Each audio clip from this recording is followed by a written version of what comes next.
Nunca olvidaré el sonido del timbre esa noche. Eran casi las 10. Estaba saliendo de la ducha, todavía con la toalla en la cintura. Pensé que era algún vecino, o quizás un error. Pero cuando abrí la puerta, lo entendí todo, o al menos parte. Dos agentes uniformados. Uno habló. ¿Eres mi nombre completo? Necesitamos que nos acompañes. Y entonces la vi a ella. Detrás de ellos. Con los ojos húmedos, la voz quebrada, abrazándose a sí misma como si temiera por su vida. No quiero que me toque más, no quiero que vuelva a levantarme la mano. Sentí que el suelo se movía. No entendía nada. ¿Qué? ¿Qué estás diciendo? Pero ya me estaban sujetando. Me pidieron vestirme rápido. No me dejaron cerrar la puerta. Ni siquiera tuve tiempo de mirar a mi hija, que estaba en el pasillo, con su peluche en brazos, paralizada. Papi. Su voz me quebró más que las esposas. En la comisaría, no me dijeron mucho. Solo que había una denuncia formal. Que la víctima tenía miedo. Que era mejor no resistirme. Pero resistirme, ¿a qué? Lo único que pude hacer fue sentarme en silencio, esperando que alguien viniera a explicarme qué demonios estaba pasando. No tenía antecedentes. Nunca habíamos tenido una pelea física. Ni siquiera levanté la voz en casa. ¿Por qué me estaba acusando de algo tan grave y tan falso? Esa noche dormí en un calabozo, sin cargos formales pero bajo custodia preventiva. Mi abogado no contestó hasta la mañana siguiente. Cuando al fin pude hablar con él, le conté lo poco que sabía. Mi mujer me acusó de violencia doméstica. Pero es mentira. Yo no le he tocado un pelo. Él me escuchó en silencio. Luego suspiró. Esto va a ser complicado. Si ella tiene algún testimonio, alguna marca, algún informe, van a creerle. Así funciona. Quise gritar. Quise romper la silla. Pero no lo hice. Solo me tapé la cara con las manos y respiré. Al día siguiente me dieron una orden de alejamiento. No podía volver a casa. No podía ver a mi hija. No podía comunicarme con mi esposa por ningún medio. Tenía una mochila con ropa vieja, un celular con poca batería y la vida rota. Pero había algo que ella no sabía. Yo ya sospechaba que algo raro estaba pasando desde hacía tiempo. Y esta vez iba a llegar hasta el final. Si quiero ser honesto, y esta vez debo serlo conmigo mismo, todo empezó mucho antes de aquella noche con los policías. Hubo señales. Pequeñas al principio. Silenciosas. Pero reales. Los fines de semana se convirtieron en un campo minado. Yo decía vamos al parque con la niña, y ella respondía con un estoy cansada o ya salí mucho esta semana. Empezó a quedarse hasta tarde en el celular. A salir con compañeras del trabajo de las que nunca me había hablado antes. A arreglarse más para ir al supermercado que para cenar conmigo. ¿Celos? Quizás. ¿Paranoia? Eso creía al principio. Pero también estaba esa frialdad nueva. Ya no me abrazaba por las mañanas. Ya no buscaba mi mirada. Ya no se reía con mis tonterías. Un día discutimos por algo banal, no recuerdo si fue por la cena o por dejar una toalla mojada, y ella me gritó. Siempre haces lo que te da la gana. Eres un egoísta. No era lo que dijo, sino como lo dijo. Como si llevara semanas ensayándolo. Como si estuviera grabando. Después comenzaron a llegar los reproches más serios. No ayudas con la niña. Solo piensas en ti. Siempre me haces sentir sola. Yo me defendía. Le pedía que habláramos. Ella decía que yo le daba miedo cuando me enojaba. Pero yo no gritaba. No golpeaba nada. No insultaba. Solo me frustraba. Y callaba. Porque cada vez que intentaba acercarme, ella se alejaba más. Una noche, desperté y noté que no estaba en la cama. Fui a la sala y la vi sentada en el sofá, llorando. Me acerqué. Le pregunté qué pasaba. Nada, solo estoy pensando. ¿En qué? En todo esto. En nosotros. Me quedé en silencio. No quise presionar. Pensé que era una mala racha. Todos los matrimonios tienen sus bajones, ¿no? Pero ahora veo que esa noche no lloraba por tristeza. Lloraba por cálculo. Empecé a dudar de mí mismo. A pensar si, tal vez, si estaba fallando. Si era cierto que tenía mal genio. Que no escuchaba. Que no era suficiente. Y en esa duda, ella se movía como pez en el agua. Un día me dijo, sin mirarme a los ojos. No sé si este matrimonio me hace bien. Sentí que algo se rompía, pero aún así no quise creer que todo se estaba derrumbando. Pensé que tal vez podía arreglarse. que necesitábamos un respiro. Pero ya no era un respiro. Era un plan. Un guión que ella había empezado a escribir y del cual yo era el personaje malo. Solo que yo aún no lo sabía. La notificación judicial me llegó al día siguiente de salir de la comisaría. Una hoja fría, impresa, sin emoción, pero con el peso de una bomba, orden de alejamiento inmediata, prohibición de contacto y citación a audiencia preliminar. Me sacaron de mi casa con una toalla. Y ahora también me quitaban el derecho a volver. Mis cosas, mis libros, mis recuerdos, incluso el cepillo de dientes que usaba mi hija, todo quedó allí, detrás de una puerta que ya no podía tocar. Ella cambió las cerraduras el mismo día. No tuve tiempo de procesar el dolor porque la realidad no me daba tregua. Necesitaba donde dormir. Un amigo me ofreció su sofá. No dormí. Me pasé la noche leyendo el documento una y otra vez, intentando encontrar alguna lógica, algo que me dijera que todo era un malentendido. Pero no era un malentendido. Era una emboscada. En la denuncia, ella decía que temía por su integridad. Que yo tenía comportamientos agresivos constantes. Que incluso la había empujado una vez durante una discusión. Todo eso era falso. No distorsionado. Falso. El abogado me dijo algo que no olvidaré: esto no es solo emocional. Es legal. Ella tiene ventaja, tú tienes que armar defensa. Defensa. Como si yo fuera el atacante. Como si llevar años cuidándola no contara para nada. Pero lo peor vino después. Me llegó un correo del colegio. Estaban evaluando medidas para proteger a la menor por posibles conductas agresivas del padre. Es decir, mías. Ahí supe que esto ya no era una pelea de pareja. Era una operación completa. Ella no estaba improvisando. Estaba ejecutando algo que llevaba tiempo preparando. Hablé con el abogado. Le pregunté qué podía hacer. ¿Tienes pruebas? ¿Mensajes? ¿Videos? Nada. Nunca pensé que necesitaría protegerme de mi propia esposa. Él me dijo que necesitábamos algo. Algo que mostrara que no era violento. Que desmontara su relato. Entonces recordé algo, una conversación con su prima, semanas antes. La prima me dijo en broma que ella te va a dejar arruinado si se lo propone, riéndose. En su momento me molestó. Ahora, me hacía sentido. Empecé a repasar todo lo que había ignorado. Sus nuevas amistades, su celular siempre en silencio, las llamadas largas que cortaba cuando entraba a la habitación. El cambio de humor. La frialdad. Todo tenía otro color ahora. Ella ya lo tenía planeado. Yo solo era el obstáculo que había que eliminar.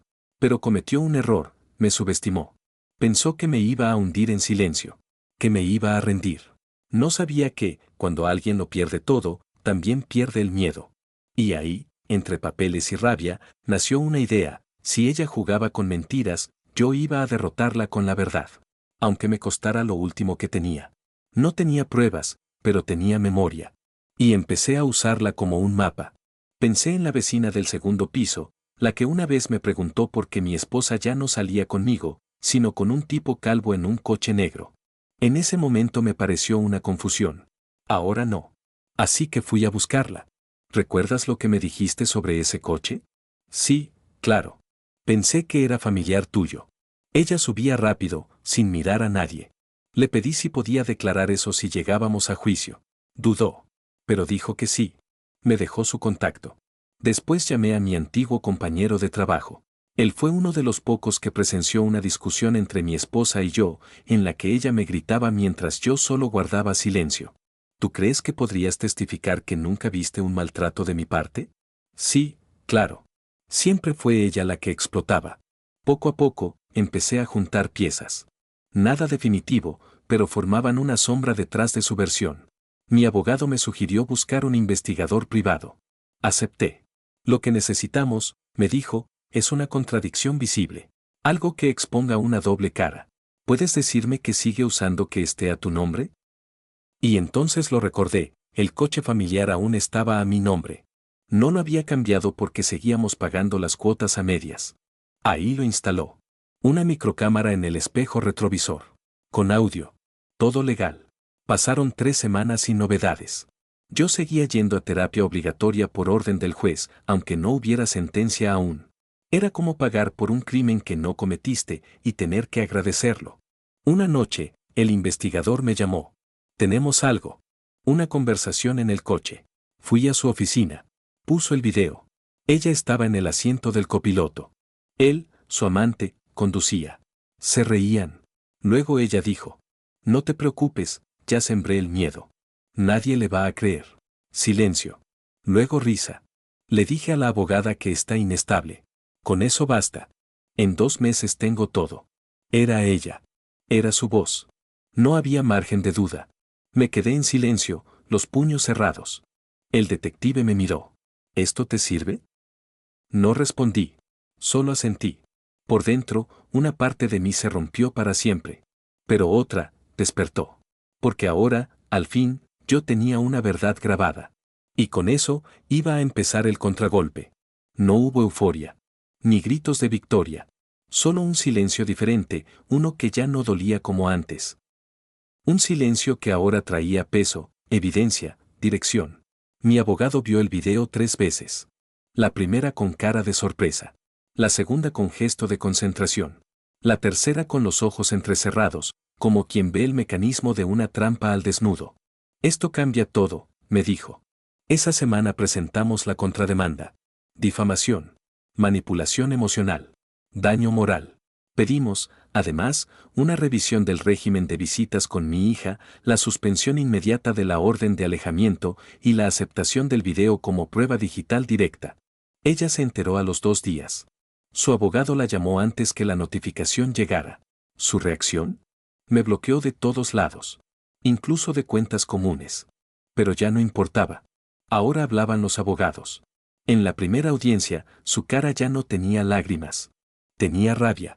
Se sentó al otro extremo, altiva, sin mirarme. Su abogado intentó bloquear la admisión del video. Dijo que era una violación a la intimidad. Pero el juez le respondió: el vehículo sigue a nombre del denunciante. Y el contenido involucra directamente el contexto del caso. Se acepta como evidencia. Ella tragó saliva. Yo no sonreí. No me moví. Pero por dentro, se derrumbó una muralla. Lo siguiente fue una serie de declaraciones. Mi testigo, el vecino, confirmó haberla visto con otro hombre repetidamente, de noche. Mi compañero de trabajo explicó cómo era ella la que solía gritar, cómo yo evitaba los conflictos. Y yo hablé. No con odio. Con calma. Conté todo. Desde los primeros cambios hasta la toalla en la puerta el día del arresto. El juez escuchaba. Yo no buscaba convencer. Solo mostrar. Cuando su turno llegó, ella repitió su relato. Con menos convicción. Con frases desordenadas. A veces tartamudeaba. Su abogado intentó reforzar su versión, pero no bastaba. El video ya estaba ahí. Y esa frase: ya sembré el miedo, flotaba como un veneno abierto. Al salir de la sala, mi abogado me puso la mano en el hombro. Ahora es cuestión de tiempo. Yo miré por la ventana del pasillo. Llovía. Sentí frío. No por el clima, sino porque esa historia, la nuestra, no iba a terminar bien, para ninguno de los dos. Pero al menos, ahora yo no estaba en el papel del monstruo. Ni en el del loco. Solo en el del hombre que decidió no rendirse. En la siguiente audiencia, algo cambió. Lo noté apenas ella entró. Ya no estaba erguida, segura, con el rostro de víctima perfecta. Estaba tensa. Movía los dedos de forma nerviosa. Miraba al suelo. Y cuando se sentó frente al juez, por primera vez, no me miró ni una sola vez. El fiscal la interrogó con calma. Le pidió que detallara fechas, episodios, emociones. Su discurso, antes tan fluido, ahora parecía un castillo de cartas mojadas. Empezó a contradecirse. Dijo que yo la había empujado en la cocina, pero en su denuncia escrita hablaba del pasillo. Dijo que la agresión fue en abril. Pero más tarde dijo cuando aún era marzo. El fiscal levantó la ceja. El juez tomó nota. ¿Está usted segura de esa fecha? Ella parpadeó varias veces. Bueno, no lo sé con exactitud. Fue en esa época. ¿Y tiene usted algún parte médico, alguna prueba de esa supuesta agresión? Silencio. Después. No. No fui al médico. Me dio miedo. El fiscal se giró hacia su abogado. Solicito revisión de los mensajes entre ambas partes previos y posteriores a la fecha indicada. Además de la grabación en el vehículo, ya admitida como evidencia. En el rostro de su defensor, vi lo que ella aún intentaba ocultar, duda. Y cuando el video volvió a sonar en la sala, con esa frase clavándose como cuchillo, Nadie le va a creer, ya sembré el miedo, el silencio fue total. Ni una respiración. Ni una tos. Solo su voz grabada, como una confesión involuntaria. Después de eso, su abogado pidió un receso. No fue para reorganizar la defensa. Fue para negociar. Yo me quedé quieto. No dije nada. No era momento de celebrar. Aún no había sentencia. Pero sí había grietas. Su historia tenía filtraciones por todas partes. Y lo sabía. Ese día volví al sofá del apartamento prestado. Abrí una cerveza, la dejé en la mesa sin tocarla y me senté a mirar la pared. No estaba feliz. No sentía alivio. Solo un extraño vacío. Pensé en mi hija. En cómo recordaría estos meses. En qué versión le llegaría a sus oídos con los años. Porque aunque yo ganara legalmente, esa mancha, esa duda sembrada, no se borraría del todo. Pero al menos, ahora el relato tenía dos lados. Ya no era el monstruo en la historia de ella. Era el hombre que resistió el fuego y trajo pruebas. Y eso, aunque no me devolviera la vida, me devolvía el derecho a reconstruirla. El día de la sentencia llegó sin dramatismos. Nadie gritó. No hubo flashes de prensa, ni discursos emotivos. Solo una sala gris, un juez con papeles en la mano y una verdad que por fin iba a escribirse de forma oficial. Estuve allí media hora antes. Solo. Mi abogado me dijo que no hacía falta, que él me avisaría por mensaje si algo cambiaba, pero yo necesitaba estar. Escuchar con mis propios oídos. Ver con mis propios ojos. Ella llegó justo a tiempo. Peinada, maquillada, con un traje sobrio. Pero sin fuerza en la mirada. No me saludó. Yo tampoco. Ya no éramos nada más que dos extraños que compartieron un pasado y una hija. El juez empezó leyendo en voz alta. Primero la cronología de eventos. Luego los testimonios. Luego la valoración de la prueba de video. Todo con tono neutro, casi burocrático. Pero cada palabra era una piedra más que caía sobre su versión. Este tribunal considera, dijo al final, que las acusaciones formuladas por la denunciante no se sostienen en evidencia verificable, y que el material aportado por la defensa demuestra intención de manipulación del proceso judicial. Una pausa. Respiré. En consecuencia, se anulan las medidas de restricción impuestas al señor, mi nombre, se le restituye su derecho de contacto parental y se abre causa paralela por presunta denuncia falsa y difamación con fines personales. Ella cerró los ojos por un segundo. No lloró. No gritó. Pero su mandíbula tembló. Yo no moví un músculo. El juez terminó el acto. Me levanté. Afuera, mi abogado me estrechó la mano con fuerza. Lo lograste. Pero yo sabía que esa palabra era demasiado grande. Lograr implicaba triunfo, y esto no se sentía así. No había gloria. Solo alivio, y una calma tensa, como después de una tormenta que arrasó todo. La parte más importante vino después, en privado, el juez autorizó que volviera a ver a mi hija bajo un régimen progresivo. Supervisado al principio, luego libre. Me temblaron las manos cuando firmé el documento. No por nervios, sino porque era lo primero verdaderamente limpio que tocaba en meses. La primera vez que la vi, corrió hacia mí sin dudar. Me abrazó como si el tiempo no hubiese pasado. ¿Ya vas a volver a casa? No aún, mi amor. Pero ya falta menos. No le hablé mal de su madre. No le conté nada. Solo le dije que papá estaba bien. Que siempre lo estuvo. Y que la había extrañado cada segundo. La justicia puede corregir una mentira legal. Pero hay mentiras emocionales que dejan cicatriz. Aún así, en ese momento, con los brazos de mi hija rodeando mi cuello, supe que tenía por qué empezar de nuevo. Que todo ese dolor no había sido en vano. Y que, aunque todavía me doliera, había recuperado mi voz. Un año después, la casa es otra. No solo por las paredes, que son nuevas, o por los muebles, que elegí yo, sino porque en esta casa nadie grita. Nadie desconfía. Nadie teme. Mi hija viene los fines de semana. Trae dibujos, cuentos, preguntas inocentes. A veces me dice que extraña la otra casa, su cuarto rosa, su viejo peluche. Otras veces solo se queda callada y me abraza fuerte sin razón. Y yo entiendo. Porque hay cosas que un niño no sabe explicar, pero que el cuerpo recuerda. La causa por denuncia falsa avanzó lento, como todo en este país. Ella alegó problemas emocionales, presión, confusión al redactar la denuncia. Su abogado intentó negociar una suspensión condicional del proceso.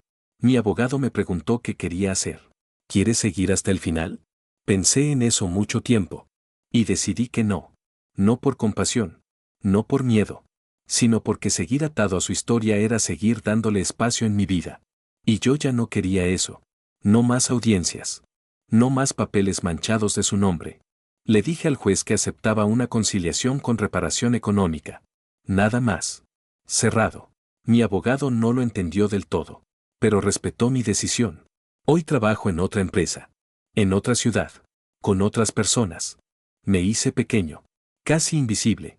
Pero en paz. Ya no tengo que demostrar quién soy. Solo vivirlo.